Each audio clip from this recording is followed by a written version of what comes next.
Hello sisters and brothers, ಎಲ್ಲರೂ ಹೇಗಿದ್ದೀರಾ? ಆರಾಮಾಗಿದ್ದೀರಾ ಅಂತ ಹೇಳಿ ಭಾವಿಸ್ತೀನಿ. ಬನ್ನಿ, ಶ್ರೀಮಂತರಾಗಲು ನಿಮಗೆಲ್ಲರಿಗೂ ಸ್ವಾಗತ ಸುಸ್ವಾಗತ. ಟುಡೇ ಮಾರ್ಕೆಟ್ ಒಂದು ಗ್ಯಾಪ್ ಡೌನ್ ಆಗಿ ಸ್ಟಾರ್ಟ್ ಆಯಿತು. ಸೊ ಗ್ಯಾಪ್ ಡೌನ್ ಆಯಿತು ಅಂತ ಹೇಳಿ ಇಮಿಡಿಯೇಟ್ ಎಲ್ಲ ಸೆಲ್ಲಿಂಗ್ ಅಂತ ಹೇಳಿ ಸ್ಟಾರ್ಟ್ ಮಾಡಿದ್ದಾರೆ. ಸೊ ಸ್ಟಾರ್ಟ್ ಮಾಡಿ ಇಮಿಡಿಯೇಟು ಒಂದು ಕರೆಕ್ಟ್ ಲೆವೆಲ್ಸಲ್ಲಿ ಇಲ್ಲಿಂದ ರಿಜೆಕ್ಷನ್ ಆಗಿದೆ. ಇಲ್ಲಿಂದ ಏನಕ್ಕೆ ರಿಜೆಕ್ಷನ್ ಆಯಿತು ಅಂತಂದರೆ, ಸೊ ಇಲ್ಲಿ ನೋಡಿ, ಇದು ಹೇಳೋಕ್ಕಿಂತ ಮುಂಚೆ ಸೊ ನಂದು ಪ್ರಾಫಿಟ್ ಆ್ಯಕ್ಚುಲಿ ಇವತ್ತೇನು ಟ್ರೇಡ್ ಮಾಡೋದು ಬೇಡ, ನಾವು ಸ್ವಲ್ಪ ಹೊರಗಡೆ ಹೋಗ್ಬೇಕಿತ್ತು ಅಂತ ಹೇಳಿ ಸುಮ್ಮನೆ ನೋಡ್ತಾನೆ ಇದ್ದೆ. ಸೊ ಏನಕ್ಕೆ ಇಲ್ಲಿ ಬೀಳ್ತಾ ಇದೆ, ಸೊ ಇಲ್ಲೊಂದು ಯಾವುದೋ ಒಂದು ರೀಟ್ರೇಸ್ ತಗೊತಾ ಇದೆ. ಸೊ ಇಲ್ಲಿ ಎಲ್ಲಿಗೆ ಎಂಡ್ ಆಗ್ಬೋದು ಅಂತ ಸುಮ್ಮನೆ ಒಂದು ಫಿಬೊನಚ್ಚಿ ಹಾಕಿ ಚೆಕ್ ಮಾಡಿದಾಗ 786 ಲೆವೆಲ್ಸ್ ಇಲ್ಲಿವರೆಗೂ ಬಂತು. ಸೊ ಇಲ್ಲಿಂದ ಒಂದು ರಿಜೆಕ್ಷನ್ ಆಗ್ಬೋದು, ಒಂದು ರಿಕವರಿ ಆಗ್ಬೋದು ಅಂತ ಹೇಳಿ ವೆಯ್ಟ್ ಮಾಡ್ತಾ ಇದ್ದೆ. ಸೊ ಇಲ್ಲೊಂದು ಸ್ಟ್ರಾಂಗಾಗಿ ಒಂದೇ ಸಲ ಬಂತು, ಇಲ್ಲೆಲ್ಲೂ ತಗೊಳಕ್ಕಾಗಲಿಲ್ಲ. ಮತ್ತು ಇಮ್ಮಿಡಿಯೇಟ್ ಒಂದು ರೆಡ್ ದೊಡ್ಡ ಕ್ಯಾಂಡಲ್ 5 ಮಿನಿಟ್ಸಲ್ಲಿ ಬಂತು. ಸೊ ವೆಯ್ಟ್ ಮಾಡಿ ಇದು ಯಾವಾಗ ಈ ಕ್ಯಾಂಡಲ್ ಬಂತೋ ಓಕೆ ಇಲ್ಲೊಂದು ಎಂಟ್ರಿ ತೊಗೋಬೋದು ಅಂತ ಇಲ್ಲಿ ತೊಗೊಂಡು ಇಲ್ಲಿ ಟಾರ್ಗೆಟ್ ಅಂತ ಅಂದ್ಕೊಂಡಿದ್ದೆ, ಎಲ್ಲಿ ಕ್ಲೋಸಿಂಗ್ ಪ್ರೈಸ್ ಹತ್ರ. ಸೊ ಏನಾಯಿತು, ನಾನು ಹೊರಟಿದ್ನಲ್ಲ, ಸೊ ಹೊರಗಡೆ ಹೋಗ್ಬೇಕಿತ್ತು. So don't wait until unless ಇಲ್ಲಿವರೆಗೂ ಅಂತ ಹೇಳಿ ವೆಯ್ಟ್ ಮಾಡೋಕ್ಕೆ ಹೋಗಲಿಲ್ಲ. ಜಸ್ಟ್ ಒಂದು ಸ್ವಲ್ಪ ಪ್ರಾಫಿಟಲ್ಲೇ ಬುಕ್ ಮಾಡ್ಕೊಂಬಿಟ್ಟೆ.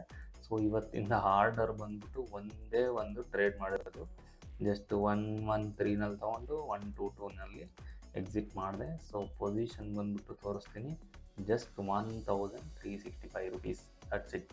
ಸೊ ಆಮೇಲೆ ನಾನು ಈಗ ಮಾರ್ಕೆಟಲ್ಲಿ ಆಲ್ಮೋಸ್ಟ್ ಒಂದು ಫಾಲ್ ಆಗ್ತಾಯಿತ್ತು. ಸೊ ಇಲ್ಲೆಲ್ಲೋ ಬಂದು ನೋಡಿದಾಗ ಸೊ ಮತ್ತೆ ರಿಕವರಿ ಆಗ್ತಾಯಿದೆ ಕೆಳಗಡೆ. ಸೊ ಏನು ಒಳ್ಳೆ ಟ್ರೆಂಡ್ ಬಂದು ಮತ್ತೆ ವಾಪಸ್ ರಿಜೆಕ್ಷನ್ ಆಗಿದೆ ಅಂತ ಮತ್ತೆ ನಾನೇನು ಟ್ರೇಡ್ ಪ್ಲ್ಯಾನ್ ಮಾಡೋಕ್ಕೆ ಹೋಗಲ್ಲ. ಸೊ ಇಲ್ಲಿ ನೋಡಿ, ನಿಮಗೊಂದು ಎಕ್ಸಾಕ್ಟ್ ಲೆವೆಲ್ಸ್ ಫಿಬೊನಚ್ಚಿ ಲೆವೆಲ್ಸ್ ತೋರಿಸ್ತೀನಿ.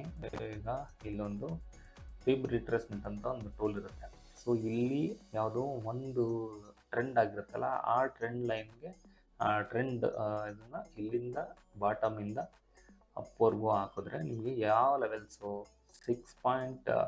61.8 ಪ್ಲಸ್ 78 ಇದು ಎಲ್ಲಿಗೆ ರೀಚ್ ಆಗಿದೆ ನೋಡಿ, ಇಲ್ಲಿಂದ ಇಲ್ಲಿವರೆಗೂ ರೀಚ್ ಆಗಿದೆ. ಇಲ್ಲಿಂದ ಒಂದು ಒಳ್ಳೆ ರಿಜೆಕ್ಷನ್ ತಗೊಂಡಿದೆ. ಸೊ ಅದಕ್ಕೋಸ್ಕರ ಇಲ್ಲಿ ಒಂದು ರೀಟ್ರೇಸ್ ಆಗ್ಬೋದು ಅಂತ ಹೇಳಿ ವೆಯ್ಟ್ ಮಾಡಿ ಇಲ್ಲಿ ಟ್ರೇಡ್ ತೊಗೊಂಡೆ. ಬಟ್ ಇಲ್ಲಿವರೆಗೂ ವೆಯ್ಟ್ ಮಾಡೋಕ್ಕಾಗಲಿಲ್ಲ. ಸೊ ಇಲ್ಲೇ ಎಕ್ಸಿಟ್ ಆಗ್ಬಿಟ್ಟೆ ನಾನು. ಈ ಅದು ಪ್ರೀವಿಯಸ್ ಲೋಗೆ ನಾನು ಎಕ್ಸಿಟ್ ಆಗ್ಬಿಟ್ಟೆ. ಜಸ್ಟ್ 10 ಪಾಯಿಂಟ್ಸ್ ಕ್ಯಾಪ್ಚರ್ ಮಾಡಿದೆ ಅಷ್ಟೇ. ಸೊ ಇಲ್ಲಿವರೆಗೂ ಇಲ್ಲಿದ್ದಿದ್ರೆ ಇನ್ನೊಂದು 20-30 ಪಾಯಿಂಟ್ ಕ್ಯಾಪ್ಚರ್ ಮಾಡ್ಬೋದಿತ್ತು. ಸೊ ಇರಲಿ, every day no worry. So okay, ಮತ್ತೆ ಇಲ್ಲಿ ನೋಡಿ, ನಮ್ಮದು ಇದು ಏನು ಕೇಸರಿ ಬಿಳಿ ಹಸಿರು ಲೈನ್ಸ್ ಎಕ್ಸ್ಪ್ಲೈನ್ ಮಾಡಿದ್ನಲ್ಲ, ಸೊ ಎಕ್ಸಾಕ್ಟಾಗಿ ಅಲ್ಲಿಗೆ ಬಂದಿದೆ. ಮತ್ತು ಈ ರೀಟ್ರೇಸ್ಮೆಂಟಿಗೆ ಎಗೈನ್ ಇಲ್ಲಿಂದ 786 ಇಲ್ಲಿಗೆ ಬರುತ್ತೆ, ಆಲ್ಮೋಸ್ಟ್ ನಿಯರ್ ಬೈ. ಸೊ ಮತ್ತೆ ಅಗೈನ್ ಅಲ್ಲಿಂದ ಒಂದು ಫಾಲ್ ಆಗಿದೆ. ಫಾಲ್ ನೋಡಿ ಯಾವ ಥರ ಫಾಸ್ಟ್ ಮೂಮೆಂಟ್ ಆಗಿದೆ. ಸೊ ಇಲ್ಲಿ ಒಂದು ಡೇ ಕ್ಯಾಂಡಲ್, ನಿಮಗೆ ಡೇ ಕ್ಯಾಂಡಲಲ್ಲಿ ಒಂದು ತೋರಿಸ್ತೀನಿ,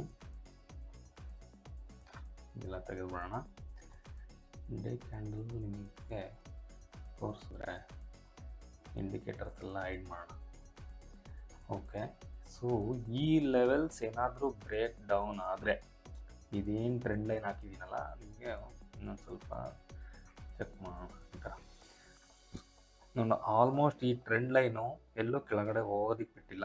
ಇಲ್ಲಿಂದ ಮತ್ತೆ ರಿಜೆಕ್ಷನ್ ಆಗಿದೆ, ಮತ್ತು ಇಲ್ಲಿಂದ ರಿಜೆಕ್ಷನ್ ಆಗಿದೆ, ಮತ್ತೆ ಇಲ್ಲೊಂದು ಬಂದಿದೆ, ಮತ್ತೆ ಇಲ್ಲಿಂದ ಒಂದು ರಿಜೆಕ್ಷನ್ ಆಗಿದೆ, ಮತ್ತೆ ಅದೇ ಪ್ಲೇಸ್ ಅದೇ ಟ್ರೆಂಡ್ ಲೈನಲ್ಲಿ ಬಂದು ಕೂತಿದೆ. ಈಗ ಈ ಮಾರ್ಕೆಟ್ ಯಾವ ಥರ ಬಿಹೇವ್ ಮಾಡುತ್ತೆ, ಈ ಲೈನ್ ಟ್ರೆಂಡ್ ಲೈನ್ ಇದೆಯಲ್ಲ, ಬ್ಲೂ ಲೈನ್ ಏನಾದರೂ ಕೆಳಗಡೆ ಬ್ರೇಕ್ ಡೌನ್ ಆದರೆ ಮಾರ್ಕೆಟ್ ಏನಾಗ್ಬೋದು ಗೊತ್ತಿಲ್ಲ.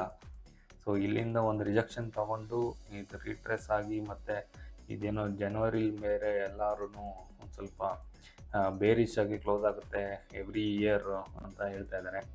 ಸೊ ಜನವರಿಲಿ ಯಾವ ಥರ ಟ್ರೇಡ್ ಮಾಡಬೇಕು ಅಂತ ಪ್ಲ್ಯಾನ್ ಮಾಡ್ಕೋಬೇಕು. ಬಟ್ ಸ್ವಲ್ಪ ಟ್ರೇಡ್ನ ಅವಾಯ್ಡ್ ಮಾಡೋದೇ ಒಳ್ಳೆಯದು ಅನಿಸುತ್ತೆ. ಸೊ ಯಾವ ಕಡೆ ಮೂಮೆಂಟು, ಯಾವ ಕಡೆ ಏನು ಅಂತ ಎಕ್ಸ್ಪೆಕ್ಟೇ ಮಾಡೋಕ್ಕಾಗಲ್ಲ. ಓಕೆನಾ? ಸೊ ನೋಡಿ, ಇಲ್ಲಿ ಎಕ್ಸಾಕ್ಟ್ ಈ ಬ್ರೇಕ್ ಡೌನ್ ಏನಾದ್ರು ಆದರೆ ಒಳ್ಳೆ ಫಾಲ್ ಆಗ್ಬೋದು. ಫಾಲ್ ಆದರೆ ಇನ್ವೆಸ್ಟ್ಮೆಂಟ್ ಎಲ್ಲ ತುಂಬ ಮೈನಸ್ ಆಗೋ ಚಾನ್ಸಸ್ ಇದೆ.